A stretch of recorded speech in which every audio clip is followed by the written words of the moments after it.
Hi hello friends, welcome back to Sabitha's world. അപ്പോൾ ഇതിങ്ങനെ ഷോപ്പിലിരിക്കുമ്പോഴാണ് നമുക്കൊരു ഹെയർ ബാൻഡ് ഉണ്ടാക്കിയാലോ എന്നൊരു ചിന്ത വന്നത്. അപ്പോൾ അതിനായിട്ട് നമ്മൾ ഒരു 2 വയർ ബോ എടുത്തിട്ടുണ്ട്.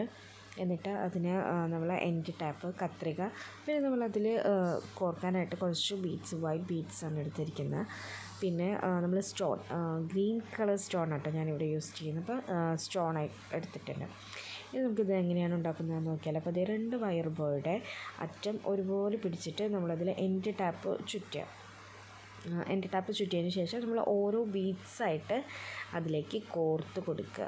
നമ്മൾ വൈറ്റ് ബീഡ്സാണ് ഇവിടെ യൂസ് ചെയ്തിരിക്കുന്നത് പറഞ്ഞല്ലോ. അപ്പോൾ നിങ്ങളുടെ ഡ്രസ്സിൻ്റെ കളർ അനുസരിച്ച് നമുക്ക് മാച്ച് ചെയ്തിട്ട് കളർ മാറ്റാം. അപ്പോൾ അതിന് വൈറ്റ് ബീഡ്സ് 2 ഹെയർ ബോയുടെ അറ്റത്ത് കൂടി നമ്മളത് കോർത്ത് കൊടുക്കണം കേട്ടോ. ഒരുപോലെ ഒരേ അളവിൽ കോർത്ത് കൊടുക്കുക. അപ്പോൾ ഏകദേശം നമുക്ക് അറിയാമല്ലോ, ഹെയർ ബോ വെച്ചിട്ടുണ്ടെങ്കിൽ നമ്മുടെ മുകളിൽ കാണുന്ന ഒരു ഭാഗമുണ്ടല്ലോ, ആ ഒരു സൈഡ് എത്തുമ്പോഴേക്കും നമ്മളതിൽ ഗ്രീൻ കളർ സ്റ്റോൺ ഞാൻ ഇട്ട് വെച്ചിട്ടുണ്ടെന്ന് പറഞ്ഞില്ല. അപ്പോൾ ഞാൻ ഇവിടെ ഗ്രീൻ കളർ സ്റ്റോണാണ് യൂസ് ചെയ്യുന്നത്.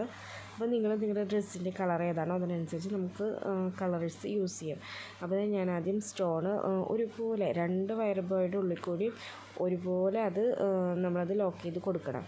അപ്പോൾ അത് ഏകദേശം നമ്മളത് ഇതുപോലെ നമ്മൾ ആ കോർത്ത് വെച്ചിരിക്കുന്ന വൈറ്റ് ബീഡ്സിൻ്റെ എൻഡിലേക്ക് ടച്ച് ചെയ്യുന്ന പോലെ നമ്മൾ എത്തിക്കുക. ഇനി അതുപോലെ വീണ്ടും അത് റിപ്പീറ്റ് ചെയ്യുക. അപ്പോൾ നമ്മളൊരു ഗ്രീൻ കളർ സ്റ്റോൺ വെച്ചു. ഇനി നമുക്കതിലേക്ക് വീണ്ടും വൈറ്റ് കളറിലുള്ള ബീഡ്സ് തന്നെ കോർത്ത് കൊടുക്കാം. അപ്പോൾ ഒരു ഏകദേശം ഞാനൊരു 6 ബീഡ്സ് കോർത്തിട്ട് വീണ്ടും ഇതുപോലെ സ്റ്റോൺ വെക്കുകയാണ് കേട്ടോ ചെയ്തിരിക്കുന്നത്. അതുപോലെ നമുക്കത് റിപ്പീറ്റ് ചെയ്യാം. ഇനിയിപ്പോൾ നിങ്ങളുടെ കയ്യിൽ ഇതില്ലെങ്കിൽ നമുക്ക് വേറെ ഏതെങ്കിലും കളർ ബീഡ്സ് ഇടയിൽ മിക്സ് ചെയ്താലും ഭംഗിയുണ്ടാവും കേട്ടോ.